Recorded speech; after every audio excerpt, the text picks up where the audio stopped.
Estamos hablando entonces de la tienda de campaña en la cual fue introducida el arca del testimonio, y esa tienda de campaña es el lugar de la alabanza de Dios, el lugar de la unción de Dios.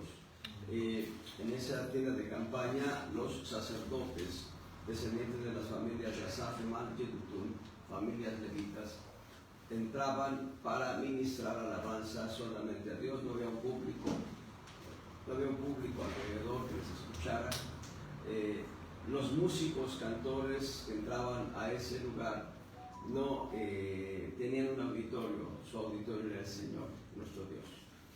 Y eso es lo que Dios está mostrándonos en esta enseñanza. Hemos hablado de que David compuso unos 73 salmos, de 150 salmos que están en el Salterio, en ese libro de la Escritura que se llama Salmos. 73 salmos fueron compuestos por David. Hay un buen número de salmos que podemos llamar huérfanos en el sentido de no conocer su autor, pero en algunos de estos salmos, de los 150, vamos a encontrar una dedicatoria específica. Y dice al músico principal. Otras traducciones van a decir al director del coro. ¿Y quién es el director del coro? Cuando ustedes llegan a Apocalipsis capítulo 19, versos 5 al 7, van a encontrar que se escuchó una voz del trono que decía. ¿Y quién está sentado en el trono además del Padre Celestial? Cristo. Así que es Cristo el director del coro, el director por excelencia.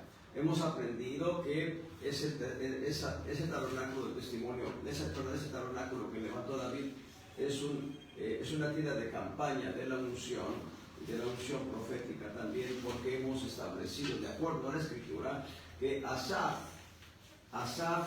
profetizaba a la palabra del rey. Y también Emán daba palabra profética por instrucciones del rey. Dice como vidente, dice uno de los libros de las crónicas, era vidente. La palabra vidente debemos entenderla de una manera correcta y adecuada. El vidente en la antigüedad era conocido como el profeta. Entonces encontramos este lugar como el lugar de la unción, donde se mueve precisamente el Espíritu Santo para avivar los corazones de los que hemos creído en él. Y hemos visto ya todos sus aspectos. Hemos visto que David diseñó y ejecutó música a través de diferentes instrumentos musicales. Hay 3 textos bíblicos que lo comprueban. Uno está en el libro de Amós, si mal no recuerdo, y otro está en el libro de las Crónicas, otro texto o 2 textos en el libro de las Crónicas. Y hemos encontrado ya el modelo de la alabanza. El modelo de la alabanza es con salmos, himnos, cánticos espirituales, bendiciones entre los santos y hacia Dios, y acciones de gracias hacia Dios. Hemos visto también antes brevemente cómo debe ser la alabanza. Ya esto lo vimos, solamente es un repaso. Debe ser conforme a la palabra de Dios, debe ser ajena a las corrientes de este mundo. Yo diría, de acuerdo a la perspectiva que Dios me da en entendimiento, de acuerdo a la Escritura, que no debemos meter ritmos del mundo para hacer en esos ritmos del mundo alabanza al Señor aquí. Y alguien dijo el jazz, pero el jazz ya tiene una antigüedad de años, 70, 80 años, 90 años, que empezó por ahí la música jazz, pero hoy en día hay muchas corrientes de música. Y como un comentario marginal que tiene que ver con lo que estamos hablando, si alguien cree que es músico, si alguien cree que sabe de música, en realidad no sabe lo que entiende de la música, porque el Satanás, el diablo, fue creado para diseñar alabanza a Dios, pero se rebeló contra Dios. Entonces hemos visto que debe ser conforme a la palabra de Dios, ajena a las corrientes del mundo, debe ser siguiendo el modelo que contrasta a Cristo contra el diablo. Cristo sí vino a ser el ejemplo de santa y sublime alabanza al morir en la cruz. De hecho, la muerte de Cristo en la cruz va a significar diferentes propósitos. Nosotros hablamos de la muerte de Cristo en la cruz en cuanto a nuestra salvación, y eso es correcto decirlo, pero se pierde de vista que hay otros propósitos específicos de la muerte de Cristo en la cruz, y uno de ellos es el cumplimiento de la perfecta voluntad de Dios, pero muy importante este punto. Otro de los propósitos de la muerte de Cristo en la cruz es ser el ejemplo de santa y sublime alabanza. Ser el ejemplo de santa y sublime alabanza para nosotros. Es un modelo a seguir para nosotros.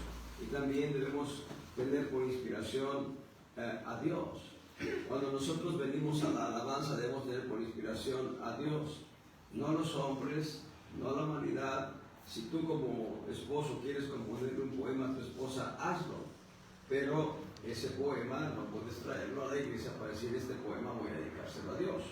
Se lo dedicaste a tu esposa, ahí está. Entonces debemos también cumplir nuestro ministerio sacerdotal. Es otro de los puntos que ya vimos la semana pasada. Somos sacerdotes elegidos para rendir alabanza a Dios. Les mencioné solo como semilla que hay 12 obstáculos que de manera natural en los levitas les impedía ministrar el sacerdocio.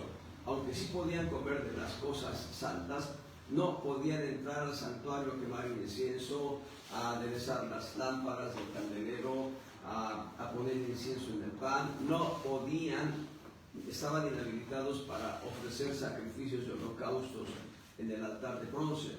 Eran inhabilitados ellos en manera natural. Por ejemplo, el sacerdote que nacía ciego, ¿sí? O el sacerdote que tenía sordera, no recuerdo las debilidades, hay 12 debilidades. Pero de la misma manera, en el plano espiritual, hoy en el Nuevo Testamento, esas 12 debilidades se traducen en debilidades espirituales. Y hay quienes, siendo sacerdotes, no saben que son sacerdotes de Dios, porque nosotros no estamos conforme al sacerdocio levítico.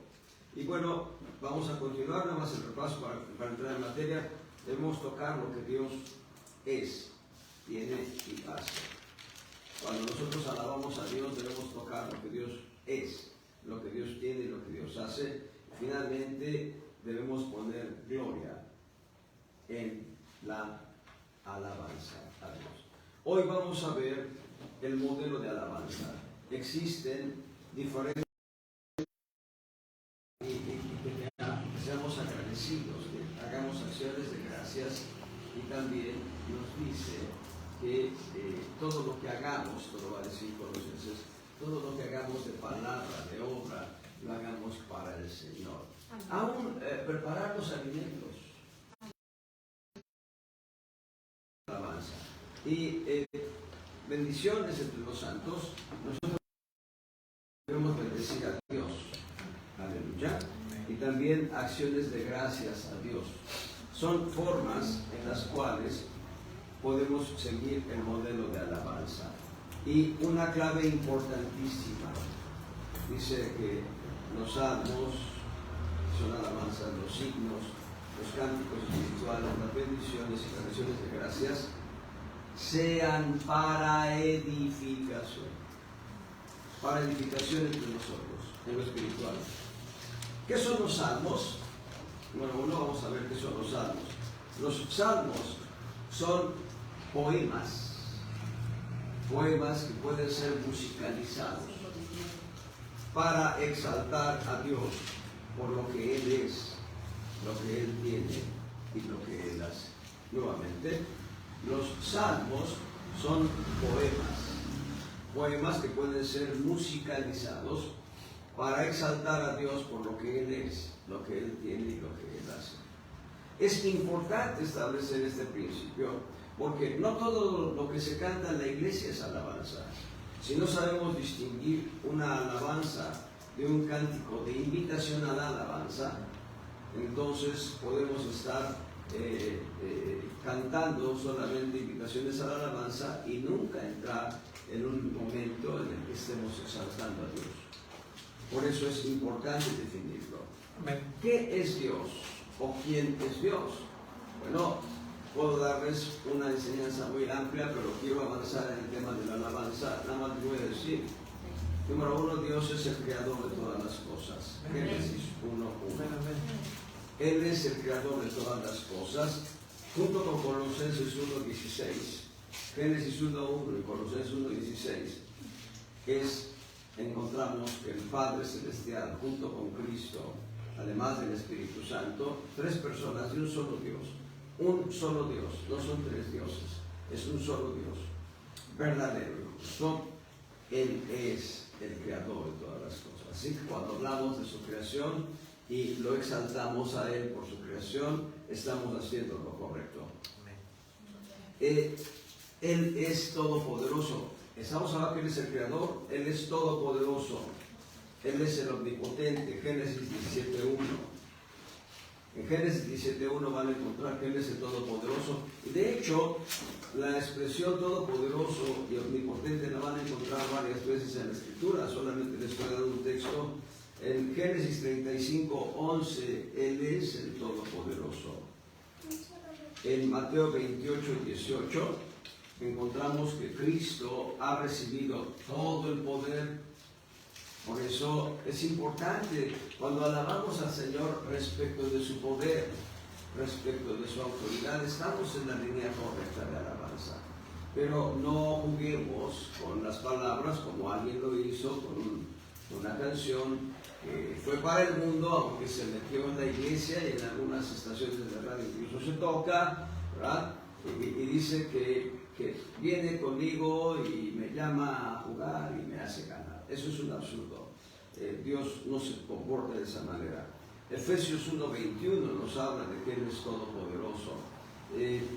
Y vamos a ver también que además de lo que Dios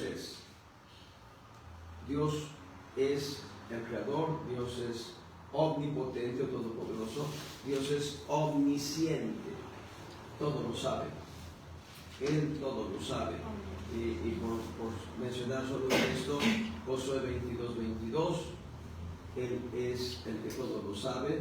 En Primera de Pedro 1:2 dice que fuimos elegidos según la presciencia de Dios Padre en santificación para obedecer y ser rociados con la sangre de Jesucristo. Entonces, Él nos conoció antes de la fundación del mundo.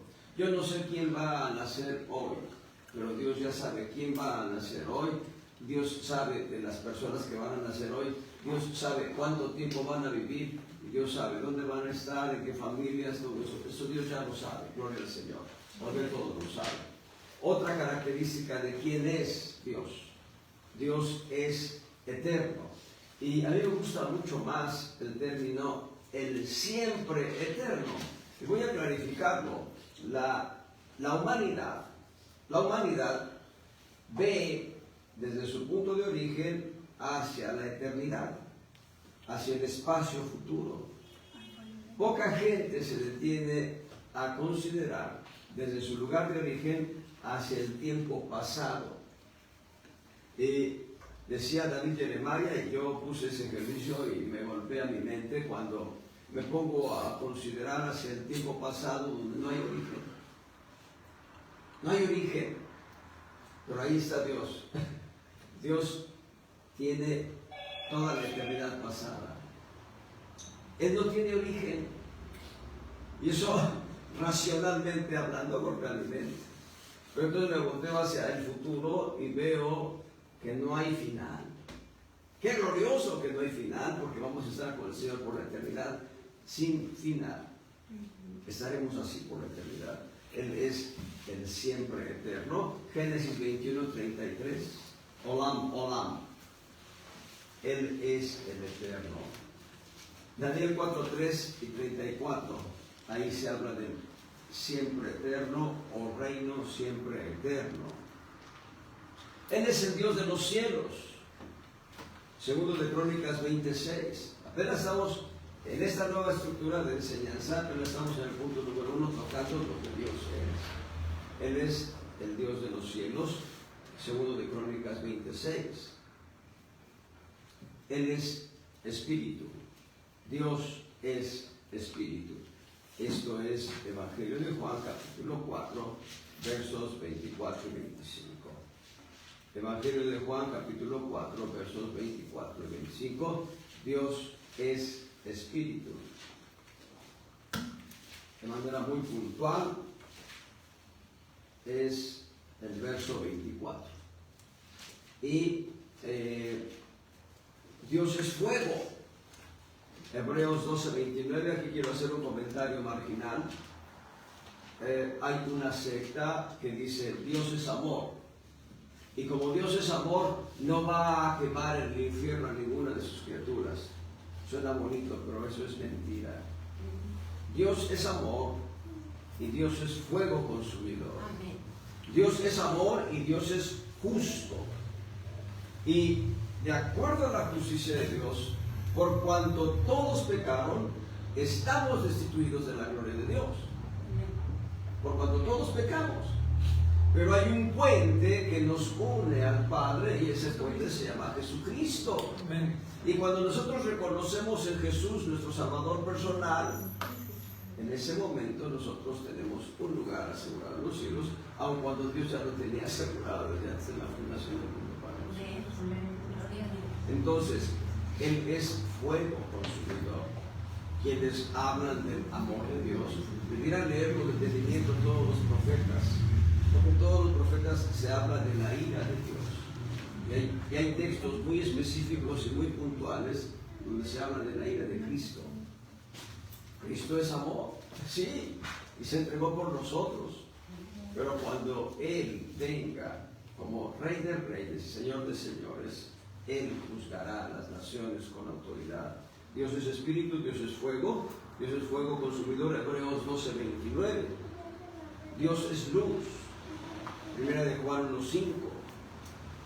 Dios es amor, 1 de Juan 4:8, y verso 16 también. Y entonces ya tenemos muchas razones para saber cómo alabar o cómo agradar a Dios. Era uno de los pensamientos que nos daba el hermano Fidel. Agradar a Dios. Es una de las maneras de agradar a Dios, es a través de la alabanza. Evidentemente él puso énfasis en la obediencia y yo diría que es el primer punto. Para glorificar a Dios, para exaltar a Dios, obedecer su palabra. Gloria al Señor.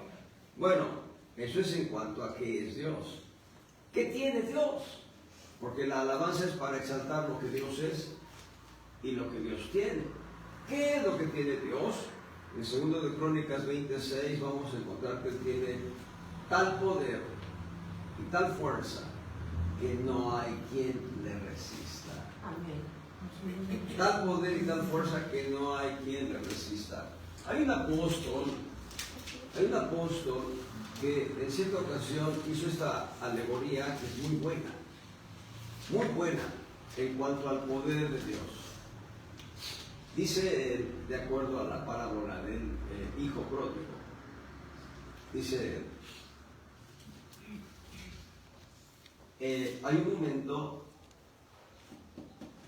que el hijo pródigo regresa todo oliendo a cerdo, las moscas tal vez vienen volando cerca de él por su tufo, y el padre del hijo pródigo lo ve a la distancia, reconoció a su hijo, y en aquella época no se usaban pantalones, se usaban túnicas. Lo que tuvo que hacer este hombre fue tomar la túnica, arremangarla hacia arriba, lo cual era vergonzoso. Era una vergüenza enseñar las piernas, diríamos. Y este hombre no le importa que está avergonzándose para correr, porque corre para encontrarse con su hijo. Bueno, este apóstol hizo esta alegoría. Dios no corre ante ningún enemigo. Dios no se doblega ante ningún adversario. Su poder es tal que nadie puede resistirle. Pero cuando un pecador se arrepiente, Él corre. El Padre Celestial corre para abrazar a ese pecador. Amén. Como lo hizo en la parábola del hijo pródigo. Gloria al Señor, eso es hermoso. Y entendemos que Dios no se doblega ante ningún enemigo. Dios tiene todo poder. No hay alguien que pueda resistirle. Pero en el libro de Génesis, capítulo 34 encontramos la historia de Jacob, que junto al arroyo o río de Jaboc, Jacob y Jaboc son las mismas letras, y solo hay una letra que cambia de posición. Bueno, ahí a un lado del río Jaboc, del arroyo Jaboc, del río Jaboc, Jacob se encontró con un varón, y ese varón es Cristo, el ángel del Señor. Y Jacob lucha con él, pero no una lucha en el sentido de querer quitarle la vida, sino lucha con él porque Jacob quiere ser bendecido por el ángel del Señor. Entonces lo abraza, y el ángel del Señor le dice: déjame que raye el alba. Y Jacob le dice: no te dejaré hasta que me bendigas. Es la manera de derrotar a Dios, si se quiere utilizar esa expresión entre comillas, derrotar a Dios. ¿Quieres que Dios esté contigo permanentemente? Abrázalo fuertemente y dile: no te dejo, no te dejo, bendíceme. Gloria al Señor. Pero Él tiene tal poder. Otro pasaje está en Lucas capítulo 24, cuando va los caminantes de Maús, los hermanos Confusión, es Cleofas y su amigo. Van camino de Jerusalén a Emaús. Y el Señor se une a ellos, les abre las escrituras, ellos todavía no entienden, pero el Señor llega a Emaús, entran al mesón y le dicen al Señor: entra con nosotros, ven, tu plática es buena, ven. No han descubierto que es el Señor Jesús. Y el Señor, porque hacía como que se iba de lejos, de largo, pero el Señor entra con ellos, y cuando parte el pan, ellos ven las marcas. No era el Señor que estaba con nosotros. ¿Cuántas veces has hecho tú esto? ¿Cuántas veces te has puesto a dialogar con el Señor y decirle: ven y parte el pan conmigo, ven y enséñame tu palabra, ven y abre las escrituras para que yo las entienda? Pero bueno, me fui muy lejos, perdónenme por ello. Dios tiene tal poder, tal fuerza, que nadie le resiste. Salmo 150, verso 1. Y Dios, además de que es amor, tiene mucho amor, por su mucho amor con que nos amó. Tiene amor, tiene misericordia, tiene piedad, tiene gracia. ¿No fue muy rápido? Bueno, Dios tiene amor y Dios tiene misericordia. Isaías 54:10. Solamente le estoy dando un texto de los diferentes atributos de Dios. Dios tiene piedad. Salmo 50. Dios, por lo que Él es y por lo que Él tiene. Y también vamos a alabar a Dios por lo que Él hace. ¿Qué es lo que hace Dios? Él hace maravillas. Él hace maravillas. No es broma lo que te voy a decir. No es broma lo que te voy a decir. Pero un día, cuando estés frente al espejo, dile a Dios: gracias, Dios, por haberme hecho como me hiciste.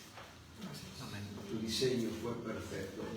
Pero no solo es lo que ya hizo en nosotros. ¿Saben una cosa? Lo que Dios hace son maravillas. Salmo 105, verso 1. Solamente les doy un texto. Salmo 105, verso 1. Pero les voy a decir algo muy importante. Lean con detenimiento el libro de Génesis en el capítulo 1. En el capítulo 1 vamos a ver que Dios dijo: sea la luz. Y vio que la luz era buena. Y separó la luz de las tinieblas, y fue el primer día. Y así va llegando. Y cada vez que dice algo que sucede el Señor, dice el texto bíblico: y vio Dios que era bueno, y vio Dios que era bueno, y vio Dios que era bueno. Cuando llegamos al sexto día, cuando dice: y creó Dios al hombre, varón y hembra los hizo. Y dice que los creó. Cuando termina el texto dice: y vio Dios que era bueno, en gran manera. En otras palabras, ese diseño que Dios tuvo en su corazón, pero no lo concretizó, sino antes primero estableció el lugar de habitación de su Hijo el hombre, cuando lo cristaliza, cuando lo concretiza, nos vio a nosotros en Adán y en Eva. Y dijo, esto es bueno de gran manera. Pero ahí no termina la obra de Dios, porque si leemos con detenimiento, el capítulo 1, en el verso 26 de Génesis, se está diciendo, hagamos al hombre a nuestra imagen, conforme a nuestra semejanza. Y nosotros ya tenemos la imagen de Dios. Yo diría, todo ser humano tiene la imagen de Dios. No estoy diciendo ninguna blasfemia. Todo ser humano tiene la imagen de Dios, porque así como Dios es Padre, Hijo y Espíritu Santo, todo ser humano es espíritu, alma y cuerpo. Pero no todo ser humano tiene la semejanza con Dios. Yo lo he dicho varias veces y lo reitero ahora. Si el ser humano fuera semejante a Dios, no existiría la violencia que existe hoy. No existiría la corrupción que existe hoy. No existirían las guerras ni los rumores de guerras. No existiría la contaminación grande que existe hoy. No existirían tantas abominaciones que hace el ser humano por conducto de sus concupiscencias. No existirían las abominaciones que se están dando ya hoy a través de legislaciones sin temor. Entonces entendemos que no todo ser humano es semejante a Dios. Entendemos también que todo aquel que cree en Cristo Jesús recibe en su espíritu la semejanza con Cristo ya. Pero esa semejanza con Cristo, Dios la empieza a continuar en el alma y Dios la concluye en nuestro cuerpo físico. Y esa conclusión de nuestro cuerpo físico no se ha consolidado todavía. Dios está trabajando en nuestra alma, todos los creyentes. Dios está trabajando en aquellos que no son creyentes para ser salvos, los que están anotados en el libro de la vida. Dios hace maravillas, y quiero concluir este punto específico, que Dios hace maravillas con lo que podríamos llamar la cereza del pastel. Un día, llegará un día, eso sí voy a leerlo, Apocalipsis 19. Llegará un día en el que un remanente de la iglesia de Cristo, un remanente fiel al Señor, un remanente que caminó a pesar de las circunstancias, como se nos decía hace rato en la meditación primera, a pesar de los tratos, a pesar de las adversidades, a pesar de las oposiciones, un remanente que caminó fiel hasta el final. Dice ahí Apocalipsis 19, en el verso 7 y 8, gocémonos y alegrémonos y démosle gloria, porque son venidas las bodas del Cordero y su esposa se ha aparejado, y le fue dado que se vista de lino fino, limpio y brillante, porque lino fino son las justificaciones de los santos.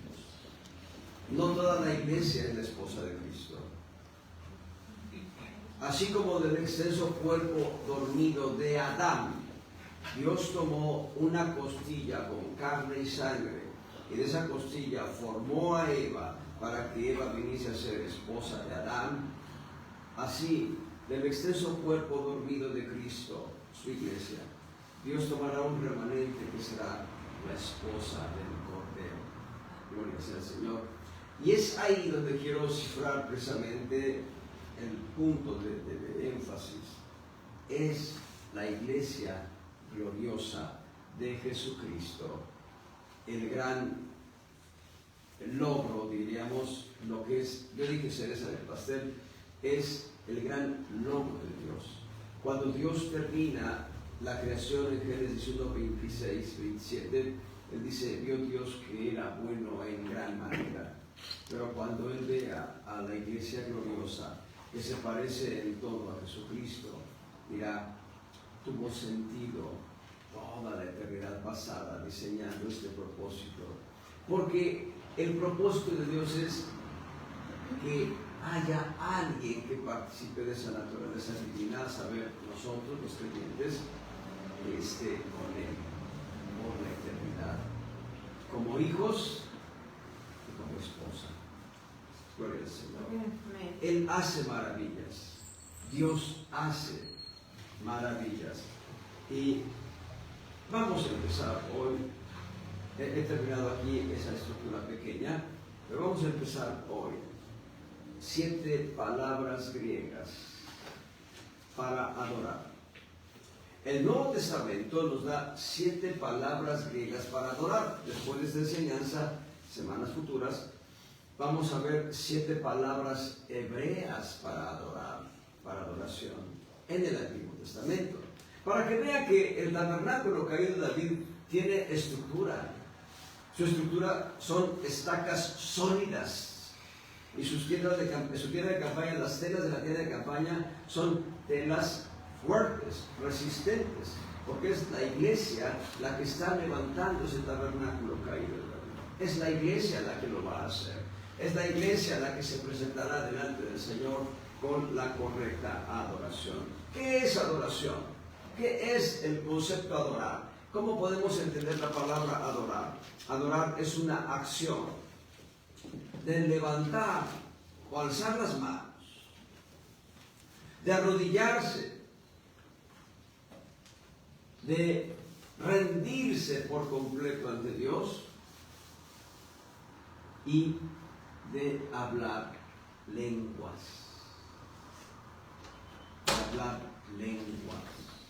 Miren, hermanos, hay quienes menosprecian esto, pero voy a decirlo. Isaías 28. Isaías 28, versos 11 y 12, dice: porque lengua de tartamudos y en extraña lengua hablará a este pueblo, a los cuales él dijo: este es el reposo, da reposo al cansado, y este es el refrigerio. Mas no quisieron oír. No quisieron oír. Vean lo que dice Hechos 2, 11. En Hechos 2, 11 dice: les oímos hablar en nuestra lengua, las maravillas de Dios. ¿No son galileos estos? ¿Cómo puedes oírnos hablar en latín, en griego? ¿Cómo puedes oírnos hablar en turco, en caldeo? Y tantas lenguas. Hay un apóstol que dijo que eran 70 diferentes lenguas las que se hablaron ese día de Pentecostés de Hechos 2. Entonces, dice: ¿cómo es que les oímos hablar en nuestras lenguas las maravillas de Dios? Cuando tú hablas lenguas, hablas maravillas de Dios. ¿Y qué dice Hechos, capítulo 10, verso 46? Porque los oían que hablaban en lenguas y magnificaban a Dios. Esa palabra magnificar es adorar. Me acuerdo muy bien, es una anécdota, hace más de 30 años en la Ciudad de México, en la iglesia donde nos conocimos, Mónica y yo, donde estuvimos asistiendo. Me acuerdo muy bien que estábamos orando por algunos jóvenes para que recibieran el Espíritu Santo, y había por ahí un joven que era, le gustaba el pugilato. Él se entrenaba para los guantes de oro, pero tenía una voz muy baja, bueno, más que baja, tenue, no se escuchaba su voz. Y yo le decía: habla fuerte, aleluya, habla fuerte. Y no se le escuchaba. Y la intención no es, cuando yo digo a alguien que hable fuerte en lenguas, no es para que esté despierto toda la vida, sino para tener la evidencia de que tienen el Espíritu Santo. Ya que tienen la evidencia del Espíritu Santo, pues nada más el consejo es: sigue hablando lenguas. Dice ahí: les oían que hablaban en lenguas y que magnificaban a Dios. Les he dicho que el tabernáculo caído de David es el lugar de la alabanza y de la unción de Dios, de la unción Vean en Hechos 19. Hechos 19, verso 6, habiéndoles impuesto Pablo las manos, vino sobre ellos el Espíritu Santo y hablaban en lenguas y profetizaban. Se desata el espíritu de profecía con las lenguas. Todavía no entramos en la materia, no sé cuánto vamos a avanzar, pero vamos a Romanos capítulo 6. Corrijo, Romanos capítulo 8, verso 26. Romanos 8, 26. Porque ¿qué hemos de pedir como conviene? No lo sabemos. Dice, así mismo también el Espíritu ayuda en nuestra flaqueza. Porque ¿qué hemos de pedir como conviene? No lo sabemos. Sino que el Espíritu, el mismo Espíritu, pide por nosotros con gemidos indecibles. A veces nos tronamos los dedos porque decimos, no sé cómo pedirle a Dios, no sé qué pedirle a Dios. Habla lenguas. Habla lenguas. Y vamos a 1 Corintios 14, en el verso 2, un verso muy elocuente. 1 Corintios 14, verso 2, porque el que habla en lenguas no habla a los hombres, sino a Dios, porque nadie le entiende, aunque el Espíritu hable en misterios. El hablar en lenguas es un lenguaje cifrado. Es un lenguaje que nadie puede entender excepto quien tiene don de interpretación de lenguas.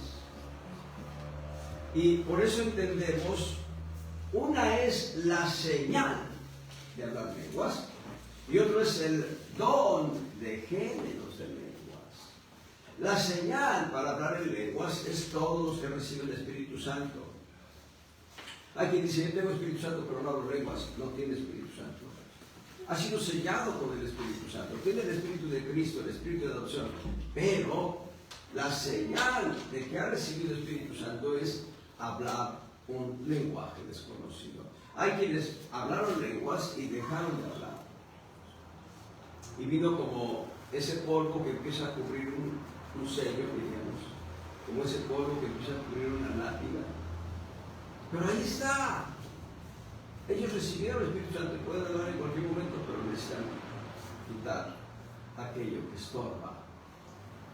Entonces, el que habla lenguas no habla a los hombres, sino a Dios. Nadie le entiende, yo no le entiendo, pero habla misterios de Dios. ¿Y qué es lo que estás hablando cuando hablas lenguas? Tal vez estás intercediendo por un familiar, tal vez estás intercediendo por un ser querido o por un ser no tan querido. Tal vez estás intercediendo por aquel que fue tu enemigo en lenguas. Gloria al Señor. Y Dios está escuchando. Y todo el capítulo 14 de 1 Corintios nos habla de diferentes beneficios de hablar lenguas. Y todo esto lo acabo de hacer para entender que adorar a Dios es la acción de levantar las manos, la acción de arrodillarse, la acción de hablar lenguas, la acción de rendirse por completo ante el Señor. Miren, un ministro de Dios, muy robusto, excedido en peso. Él hablaba de este principio de adoración y decía, en cuanto a danzar, no mencioné la danza, pero aquí está. En cuanto a danzar, decía él, ¿tú piensas que a mí me gusta danzar? Decía él.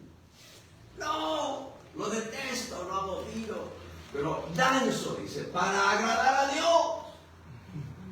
Estaba gordito, decía, tal vez piensas que es un elefante danzando, decía él, en torno a sí mismo, su persona, ¿no? Yo decía, no es que me guste danzar, lo hago para agradar a Dios, lo hago para alabar a Dios, para adorar a Dios. Hemos visto Juan 4, 23, 24. Juan 4, 23, 24. Pero la hora viene y ahora es cuando los verdaderos adoradores adorarán al Padre en espíritu y en verdad, porque también el Padre, tales adoradores, busca que le adoren. Gloria al Señor. Muy bien, vamos a ver, primer palabra griega para adoración en el Nuevo Testamento. Primer palabra griega. La palabra latrú. No suena como francés, la voy a deletrear. L-A-T-R-E-U-O. Va de nuevo. L-A-T-R-E-U-O.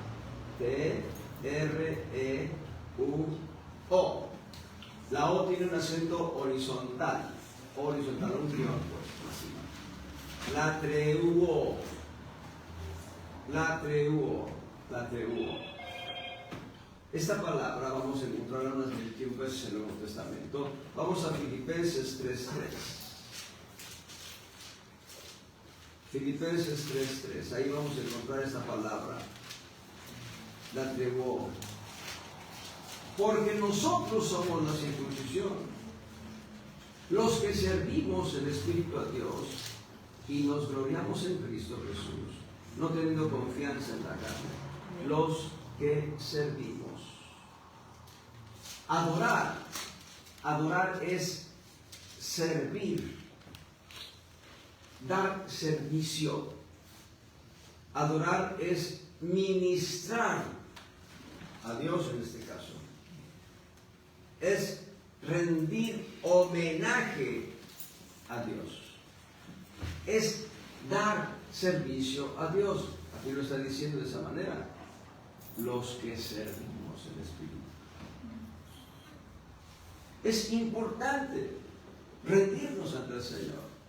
Es importante rendir lo que nosotros somos, tenemos y hacemos, rendirlo al Señor. Darle homenaje. Segunda palabra griega para adoración en griego, eusebeo. Eusebeo. ¿Conocen a Eusebio? Sí. Eusebia, eso significa adorar.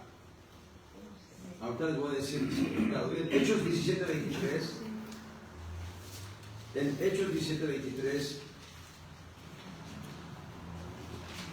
¿Podrías deletrearla? Sí, ahorita la deletreo. Es E-U-S-E-B-E-O.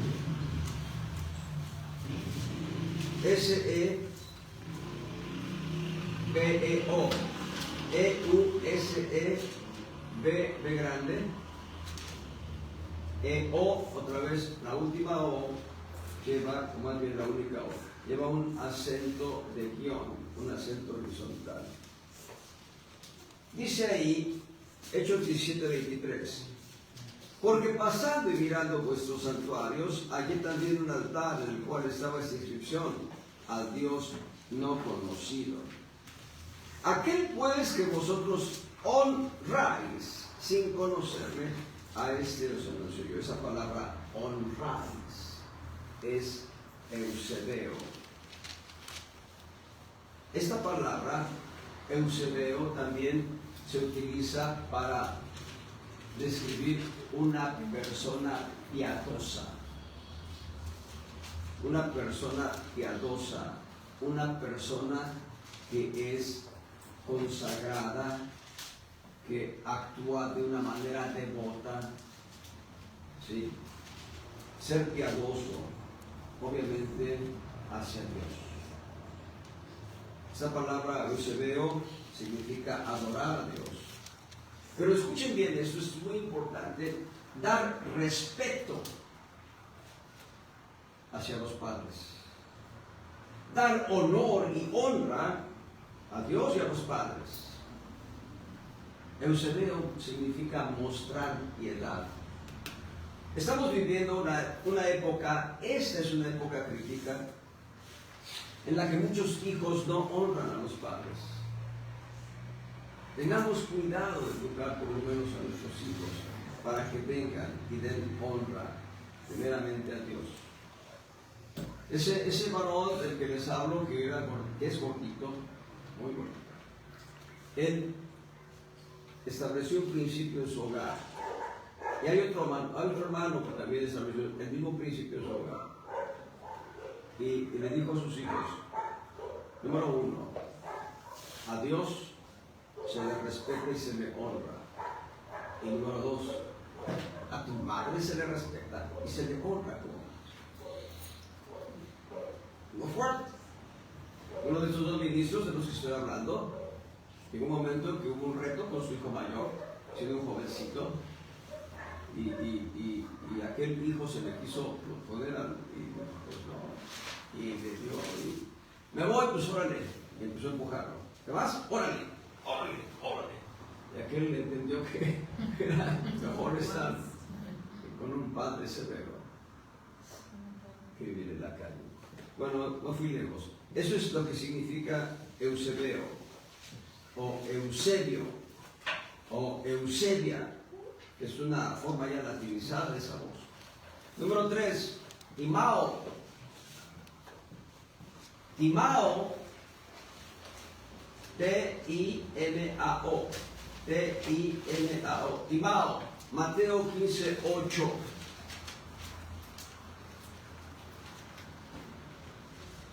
Mateo 15:8. Este pueblo de labios me honra, pero su corazón lejos está de mí. Esa palabra me honra es timao. La palabra timao en griego significa apreciar, valorar, fijar un valor. También implica reverenciar, dar reverencia y honra. Eso es lo que Dios quiere en su casa, en su lugar de habitación. Y no te equivoques, su casa no es este lugar de reunión. Su casa somos nosotros reunidos. Pero su casa eres tú. Tú eres casa de Dios. No solo es la reunión de santos, sino cada uno es un templo de habitación de Dios. Y Dios quiere honra en su lugar de santuario. Dios quiere honra en su santuario. Dios quiere reverencia. Gloria al Señor. Bueno, cuarta voz griega, Sebomai. Sebomai, S-E, B grande, O, M-A-I. Sebomai, S-E, B grande, O, M-A-I.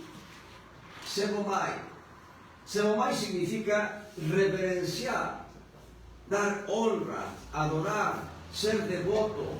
Significa adoración. Vamos a Mateo 15:9. ¿Estamos ahí cerca? Sí. Mas en vano me honran. Otra vez la palabra me honran. Ahí ya no es la palabra timao, sino es sebomai. Enseñando doctrinas y mandamientos de Dios. Vamos a parar ahí. Llevamos 4 palabras griegas para adoración. Pero después vamos a ver qué beneficios nos da a nosotros adorar a Dios. No es lo que Dios recibe como adoración, sino lo que nosotros recibimos por adorar a Dios. Hay 7 beneficios, vamos a ver, y después veremos 7 palabras hebreas. Pero primero hay que cortar estas 7 palabras griegas, nos faltan 3. Esperemos la próxima semana cortarlas. Dios les bendiga, amados hermanos.